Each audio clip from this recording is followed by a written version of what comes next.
a birth center or at home, knowing how to advocate for yourself and your baby is important. Birth, pregnancy, postpartum, these are incredible times in life where you can truly learn how to advocate for you and your baby. And the secret is that you're going to need to know these skills so you can advocate all throughout their growing up. My favorite acronym when it comes to advocating is called BRAINS. I love this acronym because sometimes when you're in the middle of trying to advocate, you can't think of what you need to know. And this can give you an easy answer of what questions you need to ask to get the answers that you need. The first letter for BRAINS is benefits.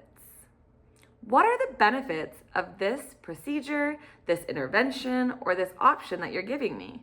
Typically, if a care provider is encouraging you to make a decision or to go in a direction of a certain intervention, it's because they feel that it has benefits.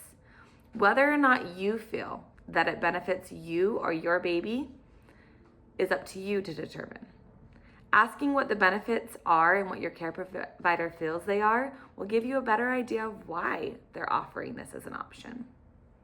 The second letter is R, risks. Just like benefits, it's important that you know all of the risks of this procedure and intervention. Some care providers will tell you there's no risks. I'm here to tell you that with any intervention, there are going to be risks. Sometimes the risks are really minute, or sometimes the chance of these risks occurring at all is very low. And that still does not mean there are no risks.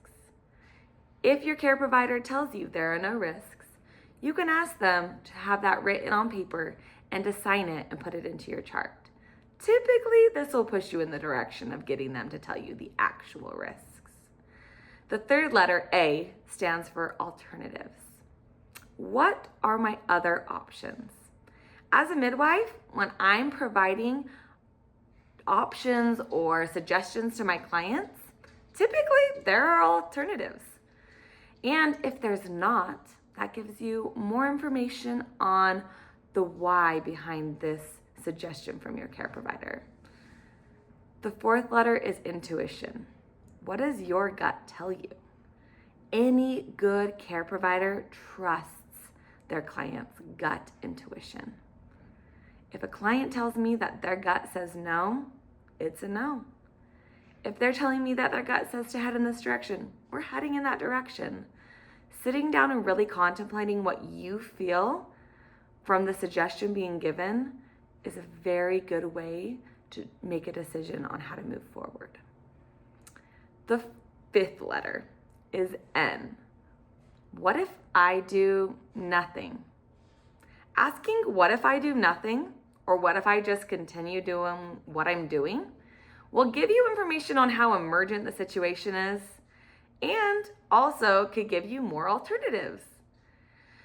Typically, if you're not being wheeled back for a C-section or transferred out of your home birth care, it is not an emergency.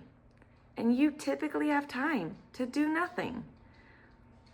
Asking, what if I do nothing, can give you a little bit more time, and it can let you know how serious your care provider is about their feelings of the benefits of this procedure or intervention. And the last letter, S, space. Sometimes it's really hard to make a decision when you're being watched by your care provider. Asking for time to pray or contemplate or have a discussion with your care team is crucial. Even if you think, I probably already know what I'm going to choose, giving yourself space also gives you more time and gives you a moment to breathe without your care provider in the room so that you can know that you're making the most informed and best decision for you and your baby.